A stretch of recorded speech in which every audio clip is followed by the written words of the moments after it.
I'm just talking about, you know, like the difference in muting from like going like this.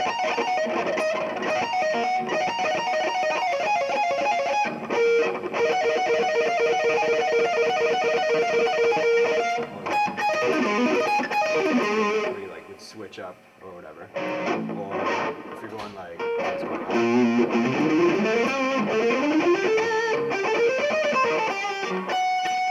versus like more so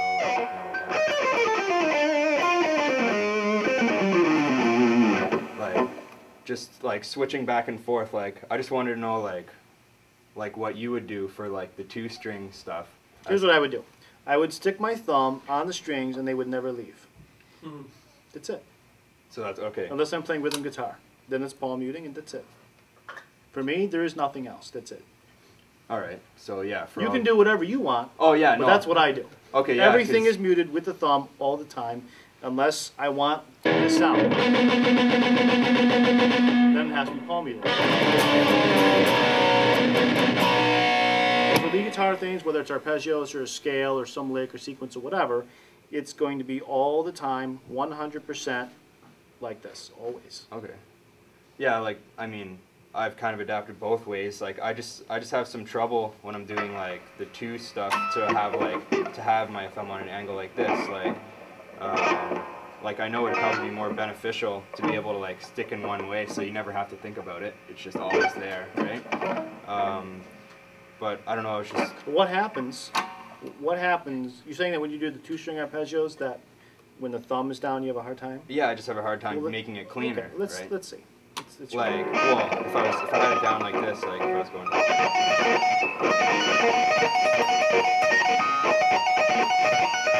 Okay, so let's figure out why it's not clean, so that we can fix it instead of abandoning the technique and using a totally different technique. And now we've got 2 techniques alternating. Well, also like doing like that.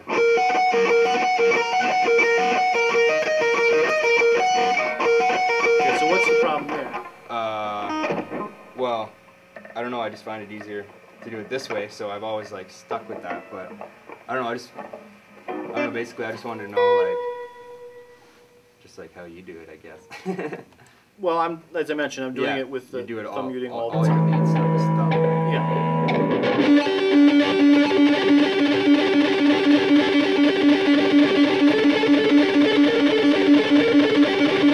Because the thumb has direct access to the string that's immediately lower than the string that we want. With the palm muting, it's hard to consistently get that direct access because of a few different reasons. Number one, the hand is moving. The pick is at rest up here, not down here. Okay, that's first. And second, you know, when you're going across the strings or you're doing different types of licks, or your hand starts to go all over the place because of the different things that you're doing. Right? And sometimes the palm doesn't immediately cover the adjacent string. I mean, you can train to make that happen, but it's a whole lot harder and it takes a whole lot more time to truly, truly perfect the palm muting type where the adjacent string is always muted and muted immediately. No hesitation, no period of time where that string is allowed to flap in the wind. Yeah, if you're on stage, it'd just be like a random feedback or whatever. Yeah, I mean, there are players that use that technique that obviously have it down. I mean, the thumb muting technique is not a very popular technique. Yeah, I know, I noticed that. Okay, so it's not like it can't be done. It can, but more often than not, when people try it and they try it with loud volumes, there's slop in there. Okay, yeah, because I'm just like, well, you know, if I wanted to mute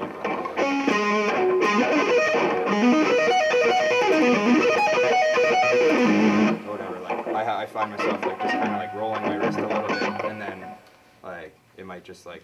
Yeah, you know another problem with that rolling the wrist thing a little bit is we hear all that.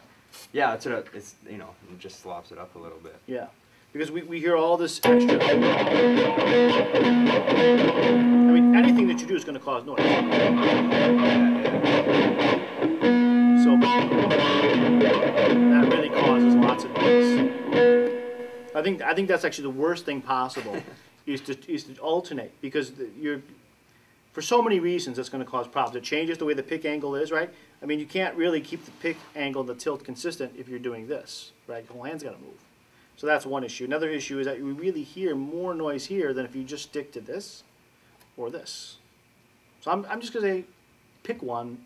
I would suggest pick one and just do it. So I don't really care which one you do. I recommend this, but if you want to do it the other way, that's fine too. Mike Philippov, I've been trying to get him to do thumb muting stuff, but he still doesn't do it, and he plays pretty damn clean and fast as hell. So, you know, he can do it. Yeah, it's just for, well, I was just, yeah, because for like, you know, main sweeps, I've pretty much adapted it because I do find it like it works. But then when I started integrating like twos and stuff like just twos, like I just found like I kept palm muting, like, and yeah, so I guess I could just try and practice that a little more. Yeah, I think you just basically need to, I think at the point where you need to choose a technique to use and then master it, whether it's one way or the other. Okay? Yeah. That's my suggestion. Yeah. Okay. Just pick one and commit to it and master it. And you can master either one. I think mastering this will take a little longer, but it can be done.